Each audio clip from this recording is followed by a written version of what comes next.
Un cordial saludo para todos. Mi nombre es Carlos Alberto Osorio Vega, estudiante de Ingeniería Ambiental en la Universidad Nacional Abierta de Distancia, UNAD.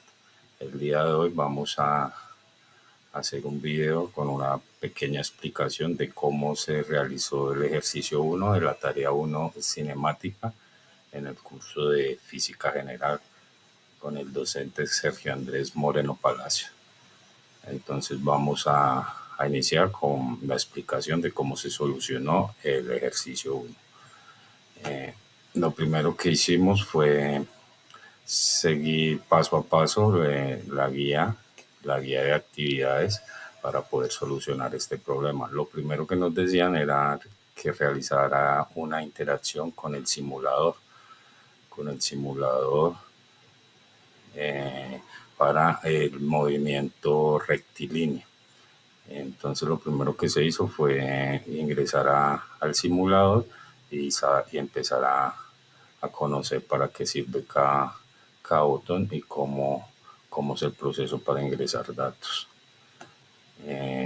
Podemos ver acá el simulador donde ya manualmente hicimos una configuración de valores iniciales,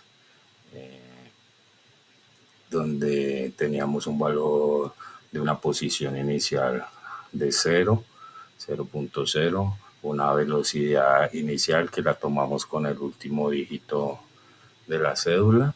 En este caso fue 7 y una fracción de 6, 7.6 metros sobre segundos, y una aceleración inicial que también era de 0.0 metros por segundo al cuadrado.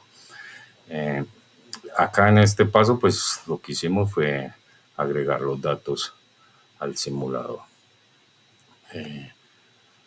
Luego tenemos un análisis de gráfica. Hay una recopilación de datos con un archivo que nos dieron en Excel, donde aparecen pues las tablas de los datos de la aceleración. Y son dos tablas. Se llenaron los datos según las especificaciones que tenía la guía para poder generar nuestras gráficas y realizar nuestro análisis de gráficas. Después de ingresar los datos, pudimos encontrar las gráficas para la gráfica de posición, donde está la distancia y el tiempo recorrido. La distancia, y en el tiempo recorrido tenemos la gráfica de velocidad, donde está pues la velocidad que se utilizó y el tiempo que se demoró, y tenemos la gráfica de aceleración, donde nos muestra pues la aceleración y el tiempo que gastó esa aceleración. Esta gráfica es para nuestro primer ejercicio en el simulador y para nuestra primera tabla que nos daba el archivo Excel.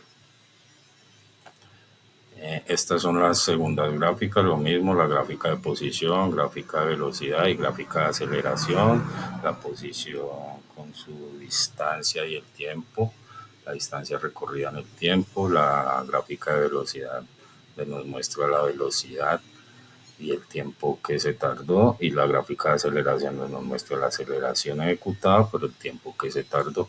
Estas fueron para el segundo ejercicio, el segundo trabajo realizado con el simulador, y la segunda tabla de datos que nos dieron en Excel. Con esto pudimos hacer estas gráficas. Posteriormente a esto, la guía nos mostraba unas preguntas que aquí las vamos a solucionar. La primera pregunta a responder fue: ¿cómo puede diferenciar un movimiento rectilíneo uniforme de un movimiento rectilíneo uniformemente acelerado a partir de las características de sus gráficas? Después de mirar las gráficas y hacer el procedimiento, pudimos deducir que la gráfica 1 del movimiento rectilíneo uniforme, la velocidad es constante y su línea es una línea horizontal que se ve en la gráfica velocidad de tiempo. Y la posición cambia linealmente, la línea recta en la gráfica X de T. En la gráfica 2, que sería el movimiento rectilíneo uniforme acelerado, vemos que la velocidad está en aumento, donde nos lo muestra una línea inclinada hacia arriba en la gráfica BT. La posición cambia más rápidamente en la gráfica XT. Por consiguiente o en conclusión, la gráfica con velocidad constante y línea horizontal en la velocidad del tiempo corresponde al movimiento rectilíneo uniforme, mientras que la gráfica con velocidad en aumento y línea inclinada corresponde al movimiento rectilíneo uniforme acelerado. Esa fue la respuesta a la primera pregunta. Sigamos con la siguiente pregunta. Dice, sobre el movimiento con aceleración constante, ¿qué sucede cuando la aceleración es cero? Después de revisar pues y hacer los procedimientos con gráfica, nos damos cuenta que cuando la aceleración es cero en un movimiento, significa que la velocidad permanece constante a lo largo del tiempo. Esto describe un movimiento rectilíneo uniforme. En este caso no hay ningún cambio de velocidad, ya que no se aplica ninguna aceleración y el objeto se mueve con una rapidez constante en línea recta. Esa es la respuesta de la pregunta B. Y vamos con la siguiente pregunta y última pregunta, que sería, ¿qué representa el área bajo la curva de la gráfica velocidad versus tiempo en cada caso?